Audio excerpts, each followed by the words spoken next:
Brother Tanner has asked that we read together before he presents this evening from the 25th chapter of Isaiah, and we're going to read verses 8 and 9.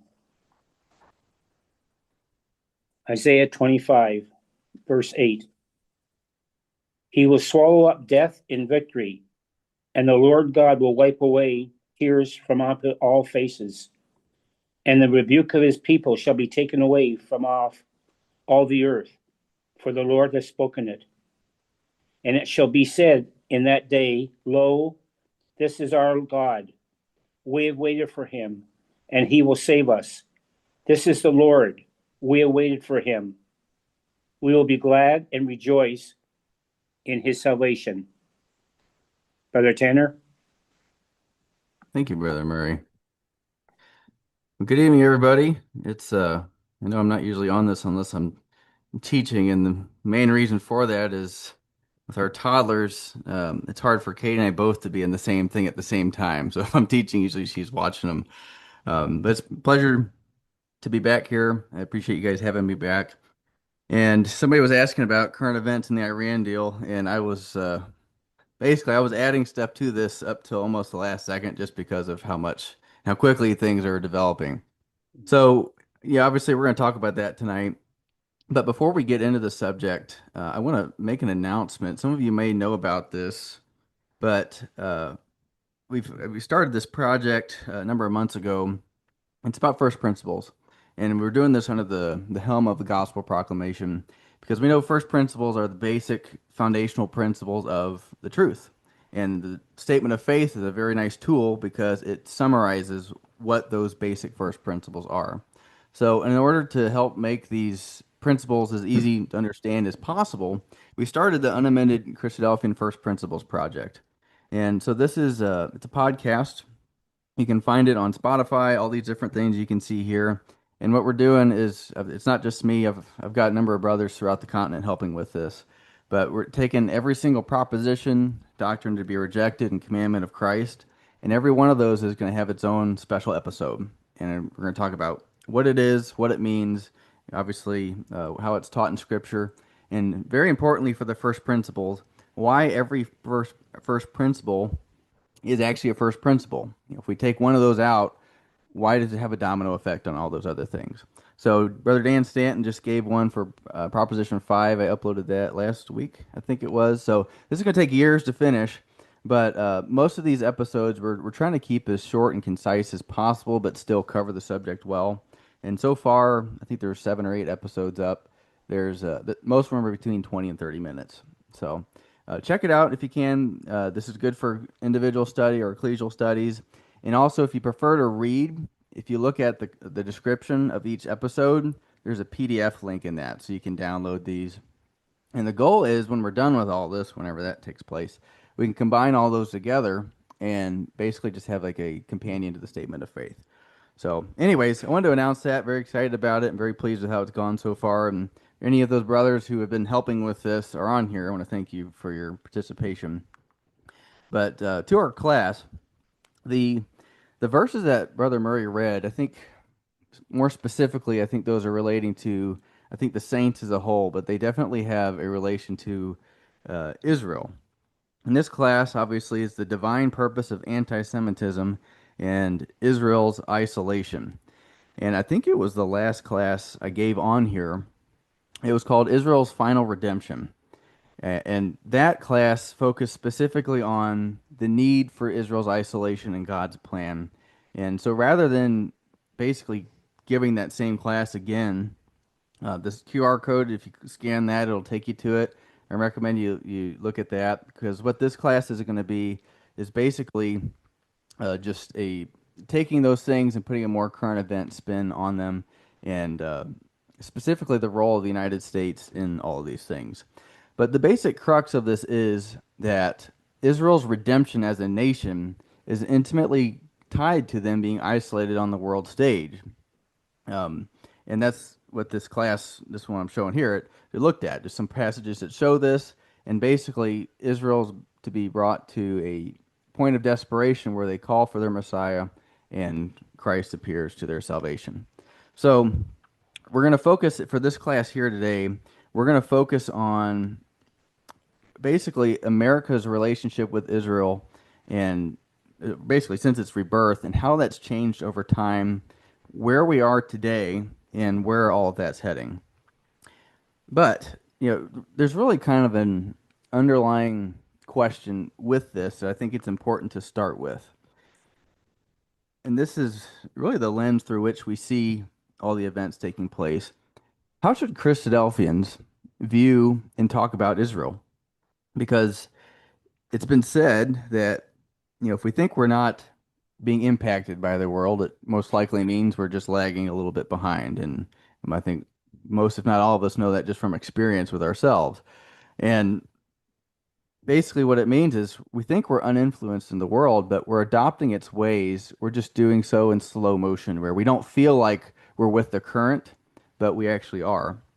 So, for example, just think of clothing and what was considered acceptable clothing at a Bible school 10, 20 years ago.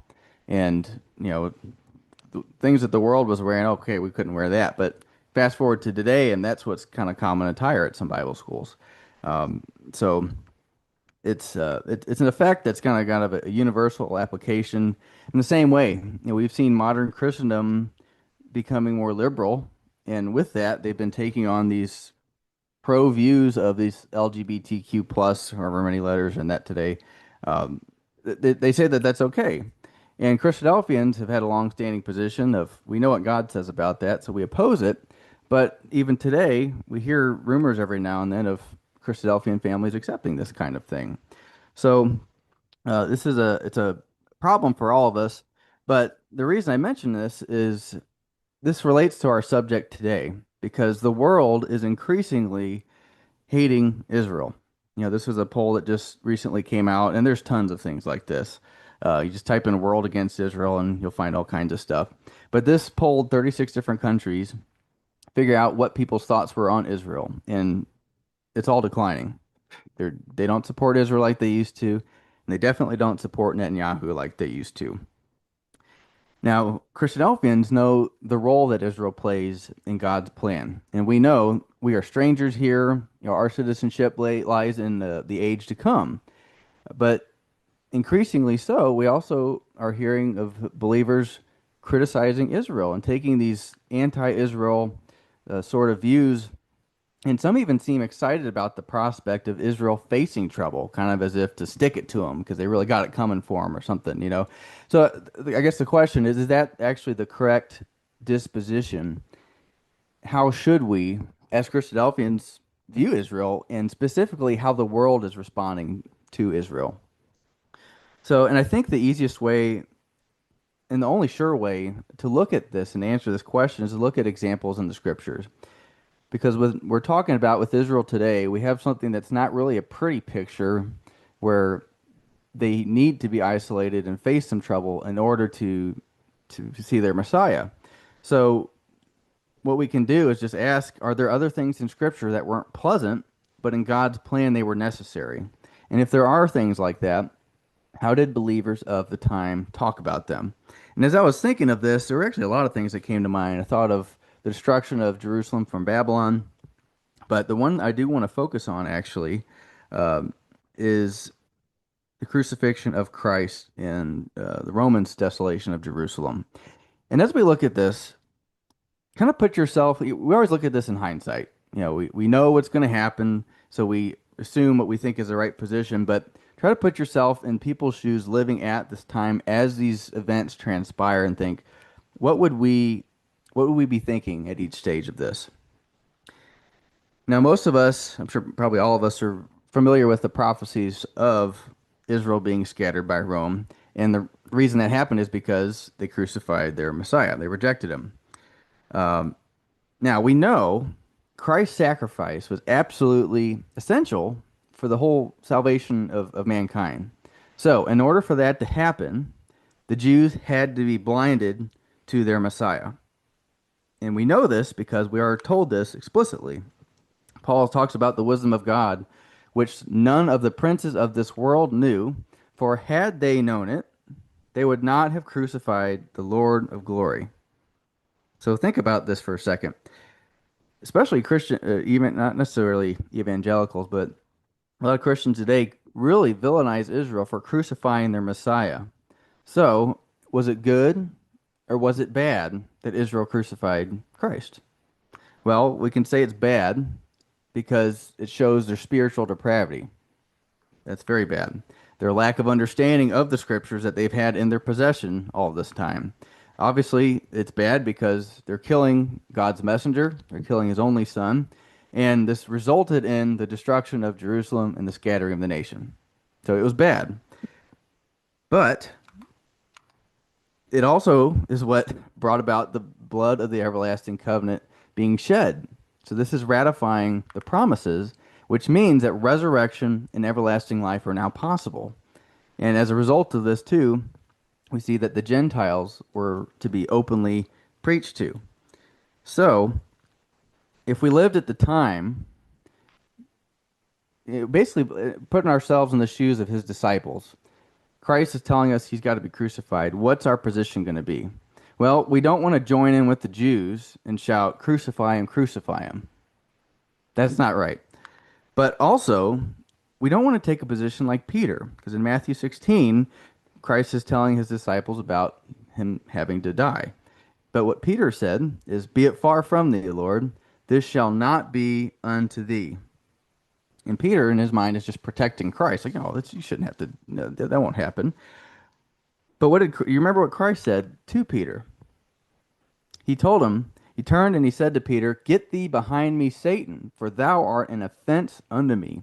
For thou savorest not the things that be of God, but those that be of men. And can you imagine Peter's surprise? I'm sure he's very surprised at a rebuke like this. Does it not put the subject kind of in a new light?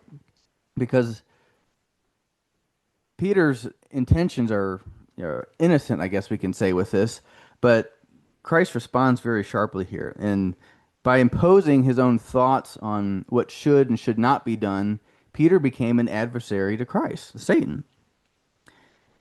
So he became an adversary to Christ because he was opposing the necessary things of God's plan. And in doing so really shows the bigger problem is, are we savoring the things of God, or are we savoring the things of man?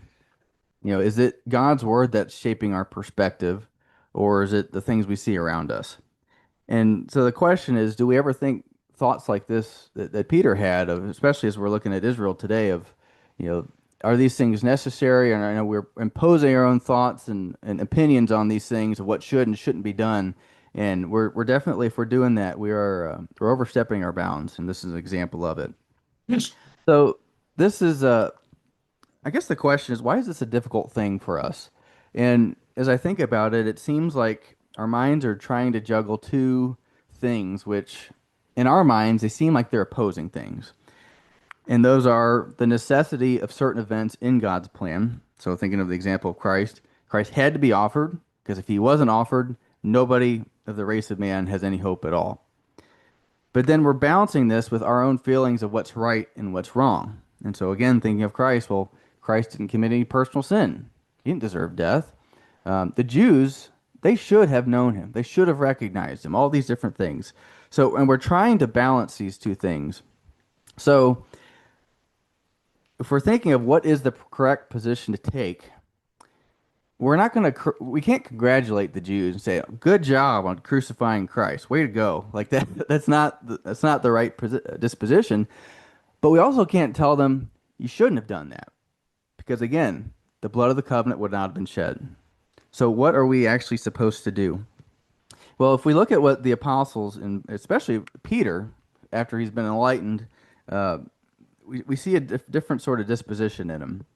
In Acts 2:22, he's talking to the Jews, and we see how he weaves both of these things together, of basically right and wrong, but also God's will. And he says, ye men of Israel, hear these words. Jesus of Nazareth, a man approved of God among you by miracles and wonders and signs, him being delivered by the determinate counsel and foreknowledge of God, ye have taken, and by wicked hands have crucified and slain. So he very plainly tells the Jews, God was delivered to you by his own plan. but it was your wicked hands that have slain him. So he's really just highlighting facts here. He's not wagging the finger at him. He's telling him that I guess, your hands were wicked in doing this, but they weren't all just condemned to eternal death because of this. You know, we know the fate of the nation was set. I mean, they crucified Christ. The Romans were going to do what they were going to do, but he's preaching to the individuals. And what he tells them they can do, he said, yes, you have crucified Christ. And after they learned these things, they said, what should we do? Well, he says, well, God's elevated this Christ to his right hand. You guys individually can repent and be baptized, every one of you.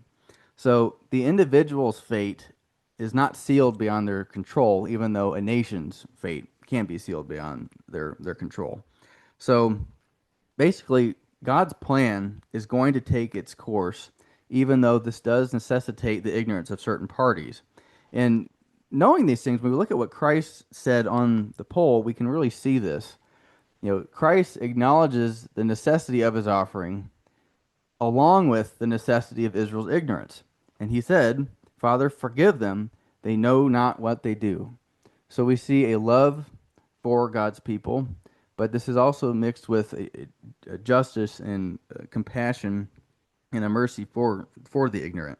So it's a tricky subject, but it's one that we kind of need to think about. And essentially, what we need to do is just submit fully to God's will. That God's got these things figured out. We don't have to question them all. I don't know if that was the right decision. It doesn't make a difference if we think that anyways. This is God, according to his determinate foreknowledge, working out his plan.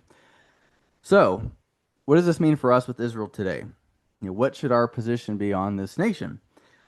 Well, if we look at what Paul says, I was really amazed kind of how pointedly Paul refers to this in Romans 11. He says, I would not, brethren, that ye should be ignorant of this mystery, lest ye be wise in your own conceits, that blindness in part is happened to Israel until the fullness of the Gentiles be come in. And so all Israel shall be saved, as it is written, there shall come out of Zion the deliverer, and shall turn away ungodliness from Jacob. So if we look at these two verses, he ties all this in for us, and we learn, firstly, that Israel is going to remain in a blind state until the fullness of the Gentiles comes in. So until Christ returns, they're going to be blind. Christ will then save Israel, and it's only then that he's going to turn away ungodliness from Jacob. So what that means is we should not expect Israel to be a righteous nation today. That will not happen until Christ turns away their ungodliness.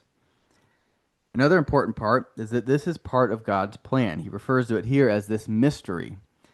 And again, it doesn't matter if we like it or not, this is part of God's plan. And then I think the key to all of this is that we need to acknowledge these facts.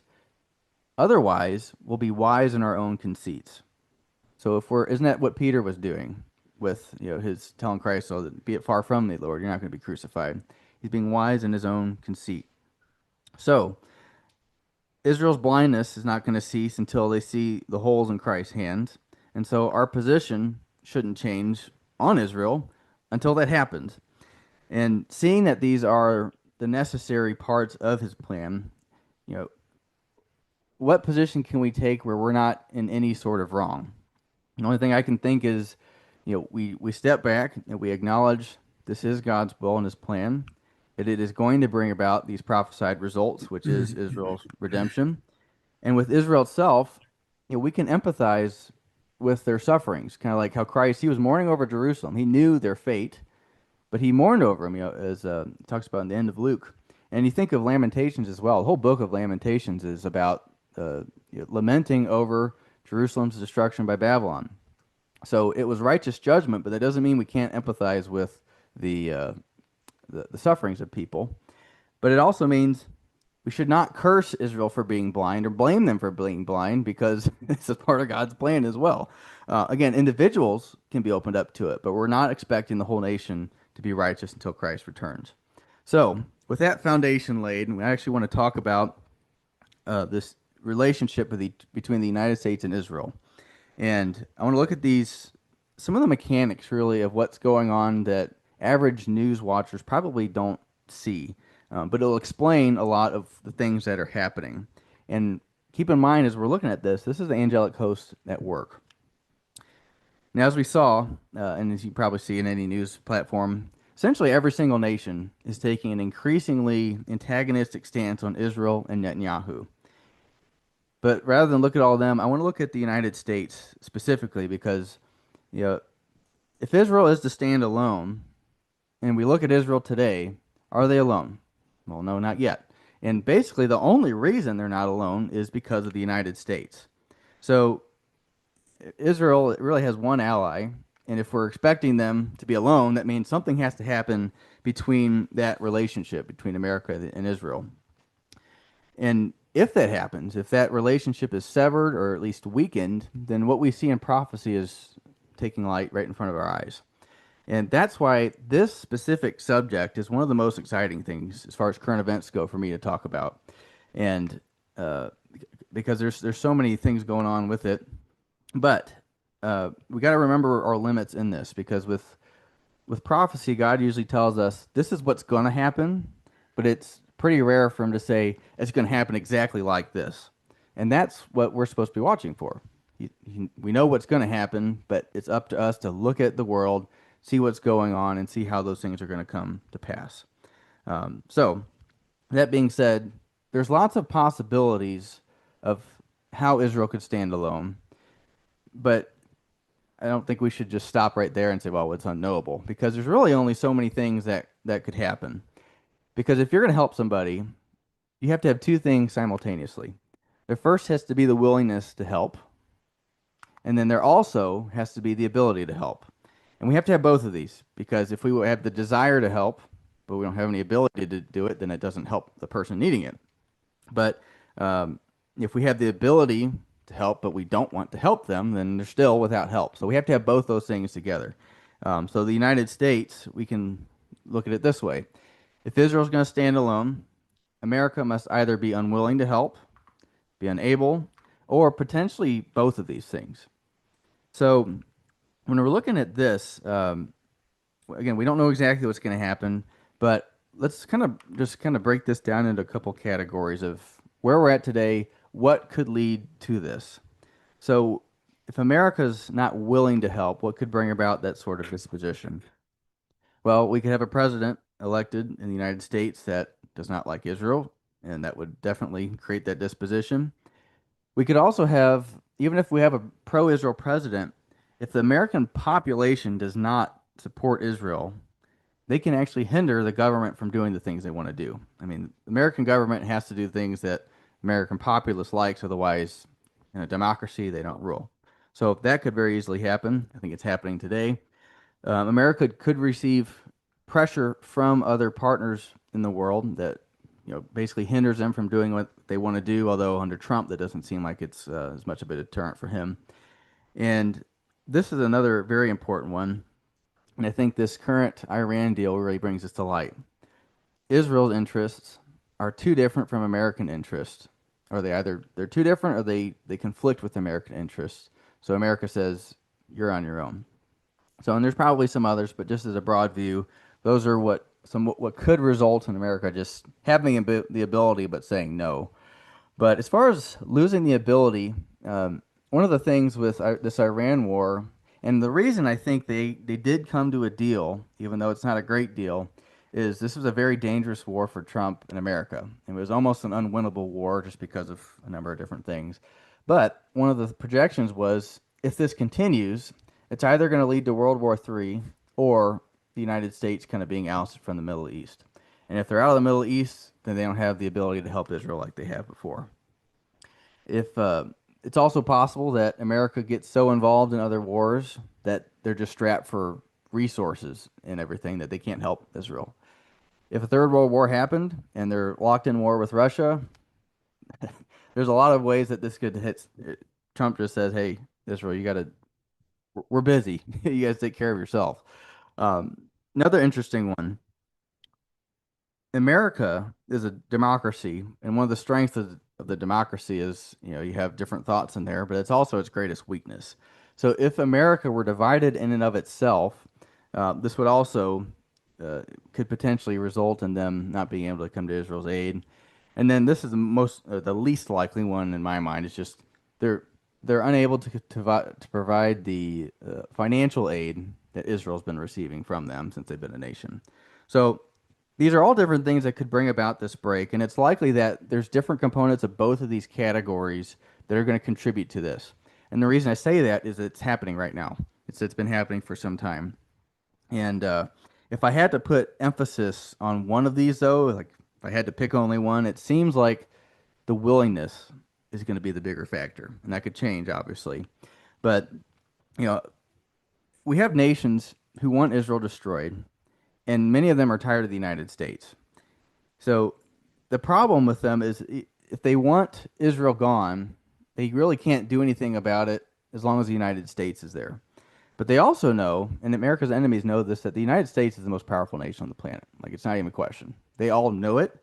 So rather than fight the United States head on and lose, which they know they would, what they've been doing over the past number of decades is trying to kind of infiltrate from within and create, like, no ability number three, this unrest and this division in the United States. Now, we can kind of see that, can't we? How great the divide between the left and the right in the United States has grown over the years. I mean, we even see from time to time people warning about this could lead to another civil war. And a civil war in the United States would be America's enemy's dream because if they've got a civil war, they're not nearly as worried about international affairs as they used to be. So, something to kind of keep in mind as you're looking at news in America, America's enemies and Israel's enemies are working very hard to intact or basically create splits in the United States. So, as for America and Israel, I just finished this book. It's called We Are Not One by Eric Alterman. And it is specifically and only about America and Israel's relationship since Israel was a nation. And it looks at what that relationship was founded on, why that's been changing for some time, and where it seems to be going. And it really does a good job at explaining a lot of these forces that are, I mean, it's a fact. Like, there is a gap widening there. There's some people like, oh, it's strong as it's ever been. It's not. And it's actually been widening since the 80s, as we'll see. But very simply, to try to sum up this whole book in a couple sentences, America's support for Israel back in the 40s and onward was built on certain pillars. And he kind of shows how those things have changed over the years. And I do recommend this book if you're curious for the more details on it. He's a liberal writer, but everything he talks about, there's tons of sources. It's facts. But it is very good. But looking at what are these pillars it was built on, he says prior to 1967, Israel enjoyed broad support in the United States, especially among liberals and leftists. And he says it was because it was perceived to be a Spartan, socialist, anti-imperialist nation and very much an underdog in its constant battle with the surrounding Arab nations that sought its destruction. The image of an Israeli David fighting off the Arab Goliath lived on as a tool for Israel's supporters in the debates they faced. And also, he adds that Israel's ability to call itself the only democracy in the Middle East earned it considerable credit with the non-Jewish American public. And the Holocaust played an enormous role in all of this because the Holocaust is what created the unprecedented American support for Israel to fund its security and to fight for it on the world stage. And it's a fact that Israel would not at all be what it is today had the United States not supported them.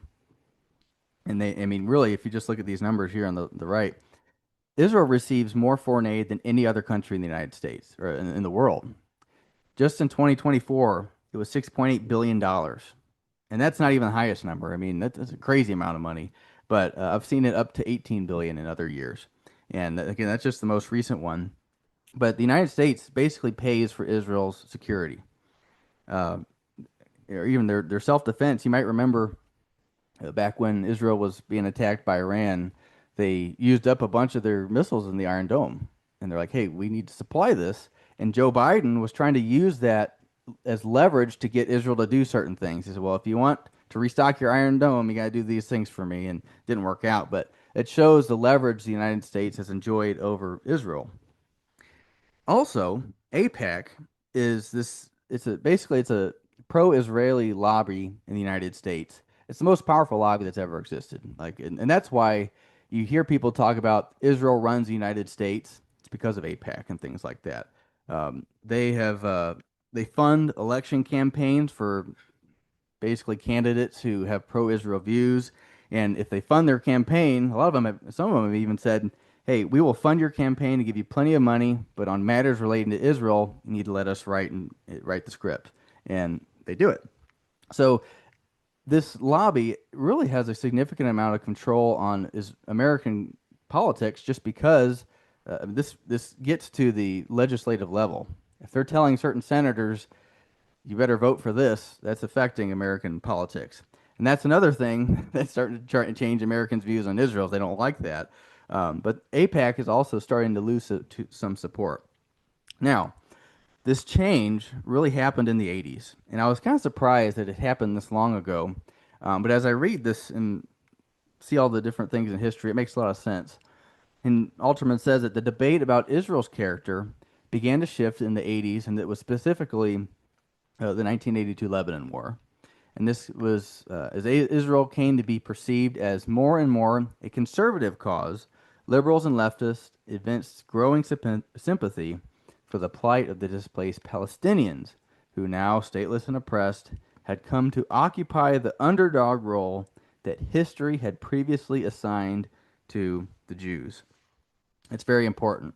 Um, if we look at it this way, from 1948 to 1973, Americans loved Israel because in their eyes, Israel was liberal, they were secular, they were anti-imperialist, meaning we don't want to expand. We're happy with we just need our own little country. We're not trying to build an empire. They are also the underdog because it's one tiny nation versus all these other nations that are constantly attacking them, and Israel's still there. So that created American support for Israel. But from 1982 and onward, and this is happening today, Israel is conservative. They are very religious. I mean, Netanyahu's government is probably the most religious they've ever had, or one of them. In the eyes of the world, they're imperialists, which we'll look at in a second, and they are, without question, the regional superpower. So everything that gave American support back then is completely the opposite nowadays. And that, since the 80s, has been deteriorating support for Israel in America. And one of the most significant things with this is the onset of new generations. And we know generations can have the biggest change in views, and I guess changes at all, just because our perceptions are based on the things that we see. Even if more significant events took place prior to our birth, that stuff doesn't have the weight that we get to witness ourselves.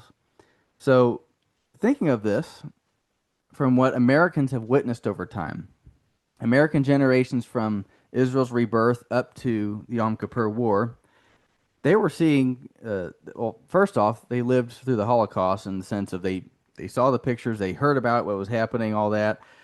They saw Jews in every nation being persecuted. They saw this tiny state of Israel fighting off these Arab attacks.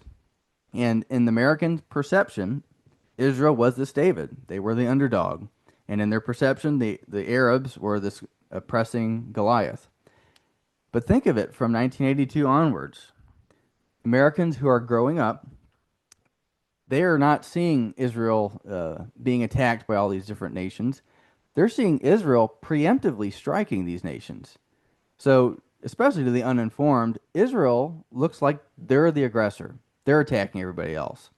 Now, we also have these Palestinians. I mean, the Palestinians, the nationality Palestinians, it's confessed by the people themselves. It was invented as a fictitious nationality to be as a tool to use against Israel. There were never Palestinians before, probably, I think it was the 60s or 70s. But in the eyes of the world, Israel's oppressing the Palestinians. Israel's also expanding their borders. So again, we have another reversal where now it's the Palestinians who look like the underdog David, and Israel is this Goliath oppressor. So the problem is this is only going to get worse. And that kind of explains, you see people talk about Israel and Netanyahu as being the next not the new Nazis. It's horrible irony in that, but it explains that because to them they think Israel's trying to exterminate everybody else, even though that's not the case. Now, there's a lot of other things we could talk about, but as far as what does the future hold, well, this hatred of Israel is intentionally being instilled in these younger generations. Like on the college campuses, if they don't have some good footing, they're gonna come away hating Israel. The open criticism of Israel and acceptance of anti-Semitism and attacks on Jews around the world, that's increasing, and it's definitely coming from sources that were normally pro-Israel. Tucker Carlson's a great example. He used to be super pro-Israel, and now he can't stand him. I mean, it's hard to listen to him sometimes because he does twist certain things. But he's right-wing Republican, and now he's against Israel. Candace Owens is another one. Megyn Kelly, I remember seeing her saying something that people are starting to question Israel. And I mentioned there's attacks, obviously, but there's other things too. We know Hamas attacked Israel, and Israel's been trying to exterminate Hamas in the Gaza Strip for a while. And so Israel's on these missions to exterminate these terrorist organizations that keep flinging missiles into their land. Again, the perception of the world is even, I mean, you think of this Hamas thing, Israel's being painted as the bad guy, even though Hamas started this and all these terrible things. But it's also important to note what the leaders of Israel are wanting to achieve. You know, Theodore Herzl outlined his understanding of greater Israel, and this is really what they would like to ultimately achieve. Now, can you imagine what the world would think if Israel tried to possess all these lands? Again, it would only, I mean, if they're wanting to possess it, that is kind of empirical, isn't it? Imperial. They're wanting an empire. Um, that's going to turn Israel's support against Israel. But the thing is, oh, my line's not where it should be. Um, this is happening. This was last month, late last month. Netanyahu told people Israel is extending control over 70% of Gaza. But as he was telling this to a crowd, the crowd urged him to go all the way and take full territorial control. So it looks like they're trying to take over all of Gaza. This is very recent. This is 2 days ago. Netanyahu said IDF will remain in control of South Lebanon. It's like, we're not going anywhere. This is where Hezbollah is. We're going to stay here. And this is another interesting one. Israel's defense minister said Israel will not withdraw from Lebanon, Syria, or Gaza. So it's interesting when we think of this. Israel is trying to root out these different terrorist organizations, and there's a lot of things that Israel wants to do, but a lot of times they're hindered. And ironically, the reason they're hindered is because of the United States. They're their greatest help, but they're also their greatest obstacle. Uh, just for one recent example, I mean, America's got so much leverage over Israel on financial aid, all these different things that Netanyahu was wanting to strike Iran multiple times, but he canceled it specifically and only because Trump says, if you do that, I'm cutting off all these other sources. So, uh, this is very important stuff here. But what's also super exciting and interesting is Israel is actively working to eliminate reliance on the United States. And they're acknowledging this openly. Netanyahu reaffirms commitment to wean Israel off the United States aid. So they said, we don't want to rely on you anymore. And this is being painted as we're so successful now that we don't need your aid. But the underlying thing is, if we don't rely on you, we don't have to listen to you anymore. And this was interesting. Even Israelis themselves, they oppose Trump's influence over Israel's military decisions. I mean, we see this everywhere. An end to U.S. military aid to Israel could be closer than you think. And again, even American politicians are posing this as, hey, you guys are doing so great. We don't really need to give you as much aid anymore. They're talking about just making a more formal defense partnership. But again, what this is doing, this is removing American leverage on Israel.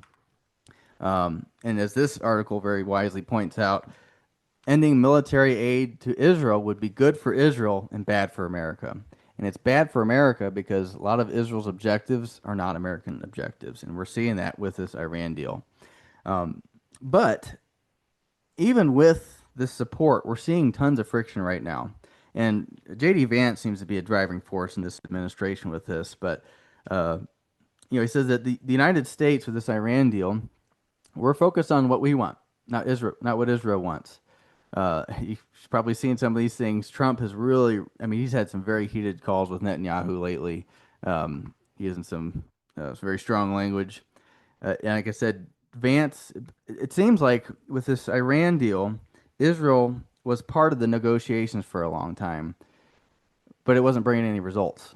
So it seems like Vance is saying, hey, they're the problem here. They've got too many demands. Let's cut Israel out of it, get a deal for America, and we can make this thing work. And again, America, this is a very dangerous war for America because if they push hard enough, it's going to be World War III. But if they don't push that hard, it could result in Trump getting impeached or all these kind of different things. Um, Vance was even openly talking about Netanyahu not really being a good ally. He said he was good. Netanyahu said he was good, and Vance is like, he's got some things wrong with that. But this is one of the most exciting ones. Trump's told Netanyahu blatantly, and again, this is a couple weeks ago, you may be left alone against Iran. And he said, you better be very careful with what you do because you might be left alone soon. So, with this deal, again, Trump finally, he did strike a deal with Iran. It's supposed to be signed Friday.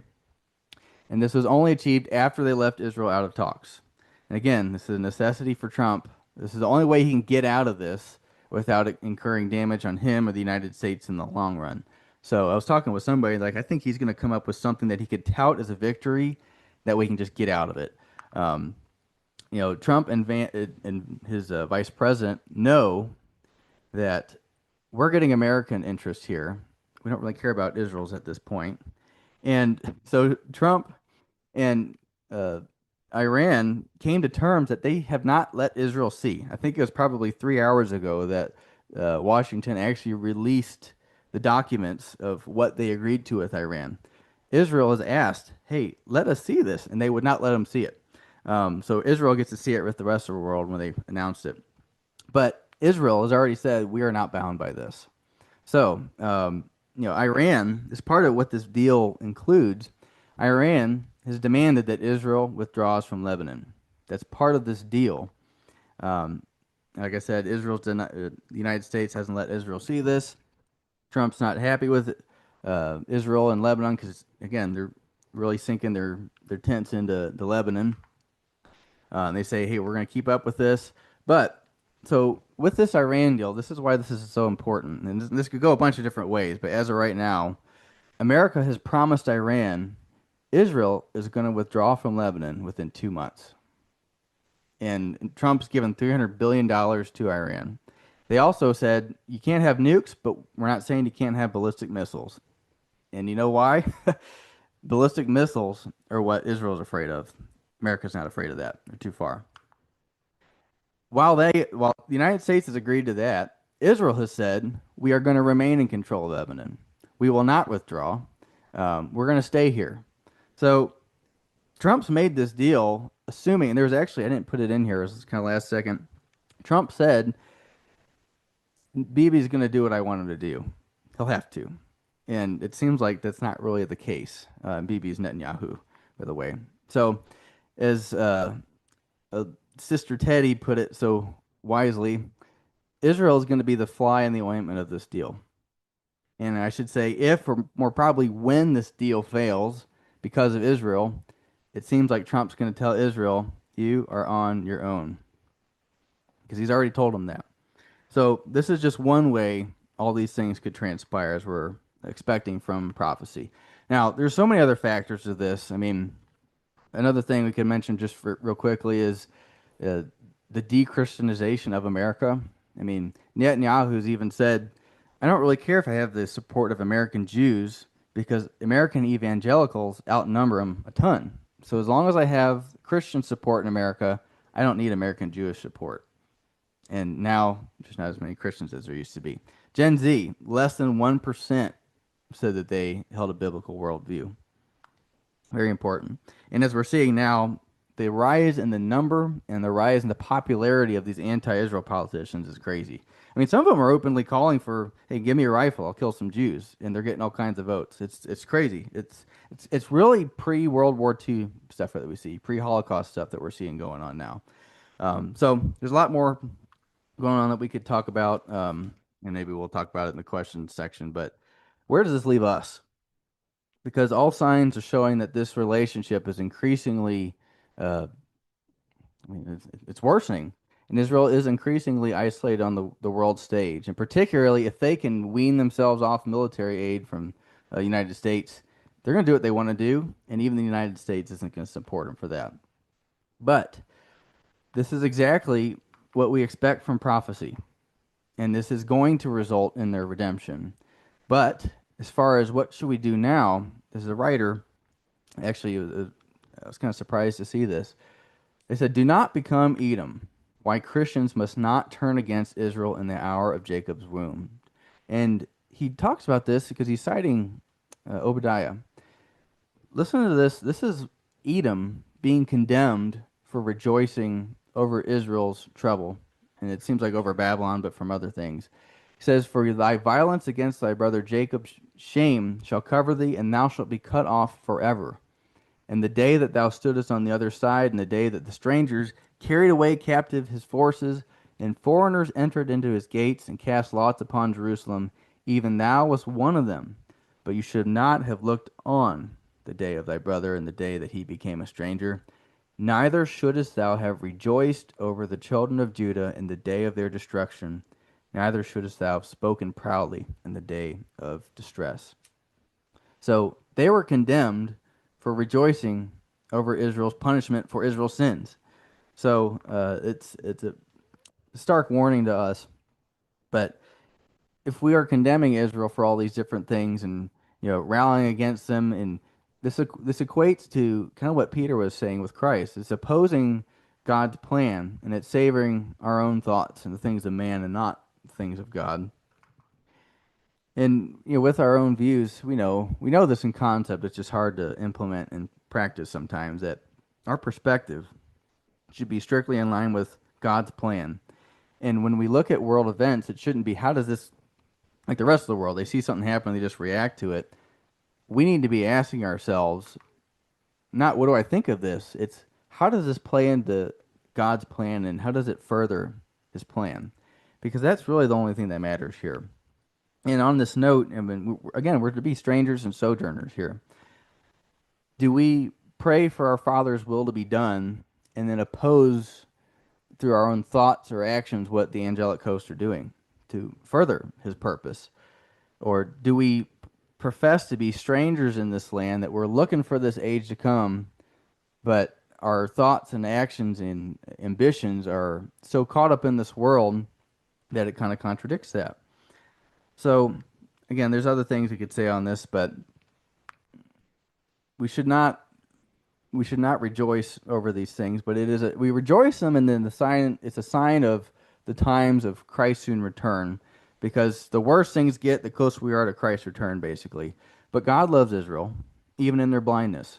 He says in Jeremiah 31, "I've loved thee with an everlasting love," and that means we should love them as well. Love does not mean that we approve of every single thing they do.